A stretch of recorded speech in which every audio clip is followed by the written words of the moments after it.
Perkenalkan, nama saya Siti Khadijah dengan NIM 2104330.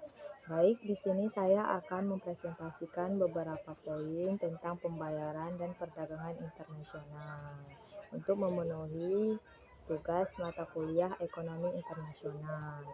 Nah, yang pertama yaitu peranan bank dalam pembayaran internasional dan 3 pola finansial internasional.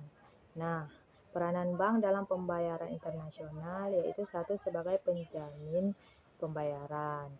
Bank dalam hal ini berperan untuk menjamin eksportir untuk membayar sesuai dengan syarat yang ditentukan oleh rate of credit. Yang kedua, penghubung antara eksportir dan importir, sebab syarat-syarat yang tercantum dalam LC adalah pencerminan sel kontrak antara penjual dan pembeli. Yang ketiga, sumber informasi bagi eksportir dan importir, yang dimana bagi importir dan eksportir dapat informasi tentang ekspor pada bank di negaranya. Yang keempat, sebagai finansir atau pihak yang akan membiayai perdagangan internasional antara importir dan eksportir. Baik, sekarang saya akan membahas 3 pola finansial internasional. Yang pertama yaitu pola langsung, adalah pelaku ekonomi yang terlibat dalam transaksi finansial internasional melakukannya secara langsung. Yang kedua, pola tidak langsung, yaitu pelaku ekonomi yang terlibat dalam transaksi finansial internasional ini menggunakan jasa bank atau lembaga lainnya untuk transaksinya. Yang ketiga, pola pasar uang internasional, yaitu pelaku ekonomi yang terlibat dalam transaksi finansial internasional melakukannya secara melalui pasar uang internasional. Nah, sekarang poin yang kedua yaitu saya akan membahas tentang pasar valuta asing beserta fungsinya dan juga fungsi devisa. Nah, pasar valuta asing atau bisa disebut juga sebagai falas merupakan suatu jenis perdagangan atau transaksi yang memperdagangkan mata uang suatu negara dengan mata uang negara lain.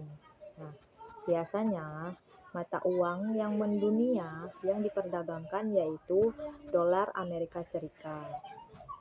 Nah, selanjutnya saya akan membahas fungsinya. Nah, fungsi falas yaitu yang pertama sebagai alat tukar internasional, di mana mata uang rupiah hanya dapat digunakan di Indonesia. Dan apabila kita sedang berada di luar negeri, memberi barang luar negeri itu tidak bisa menggunakan rupiah, maka kita harus menukarnya dengan mata uang negara tersebut untuk membeli suatu barang. Begitu. Nah, yang kedua, alat pengendali kurs, yaitu perbandingan antara mata uang rupiah dengan mata uang asing lainnya. Dapat diartikan juga sebagai kurs mata uang suatu negara. Nah, yang ketiga, pembayaran internasional.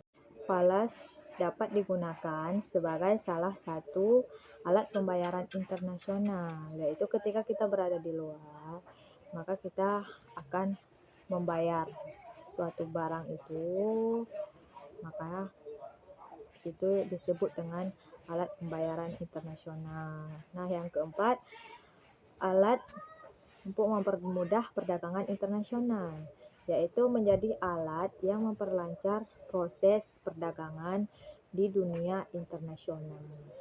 Nah, selanjutnya saya akan membahas tentang fungsi devisa. Nah, yang pertama adalah sebagai alat pembiayaan hutang luar negeri, yaitu bisa dijadikan juga sebagai pembiayaan untuk melunasi hutang luar negeri.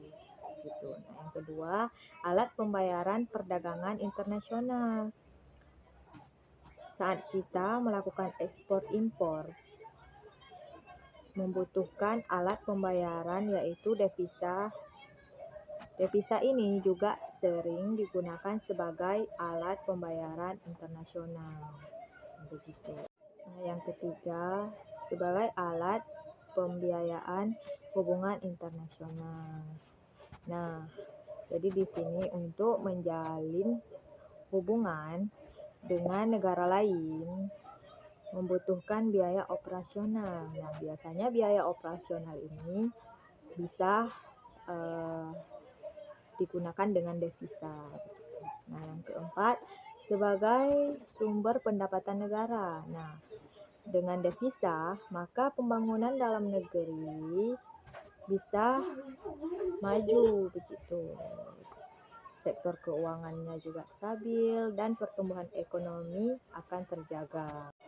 Baik, poin yang ketiga, saya akan membahas sedikit tentang arbitrage beserta dengan contohnya. Nah, arbitrage atau biasa disebut dengan arbitrase adalah sebuah strategi untuk mencari keuntungan dengan memanfaatkan perbedaan harga suatu aset yang muncul di antara beberapa pasar. Para pelaku arbitrage, mereka biasanya memanfaatkan perbedaan harga antar pasar dengan cara membeli suatu aset di pasar yang harganya lebih murah atau lebih kecil dan menjualnya di pasar lain dengan harga yang lebih tinggi atau mahal begitu.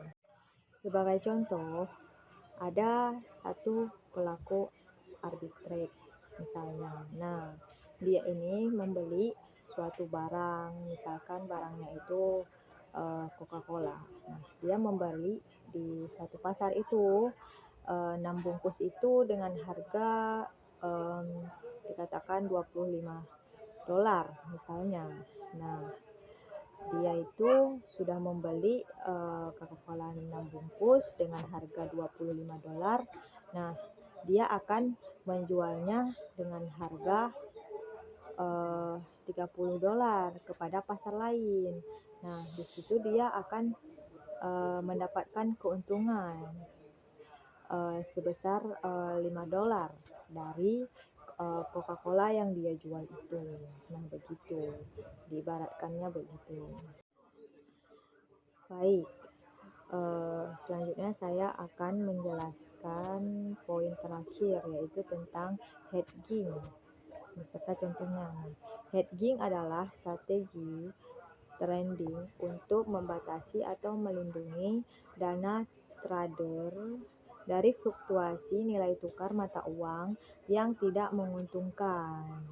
Nah, bisa juga digunakan perusahaan atau seseorang untuk melindungi diri dari kerugian finansial, biasanya karena adanya fluktuasi harga aset di pasar begitu. Nah, sebagai contoh, misalnya anggap saja acuan batubara di Indonesia dari perusahaan A itu seharga 32.000 per ton.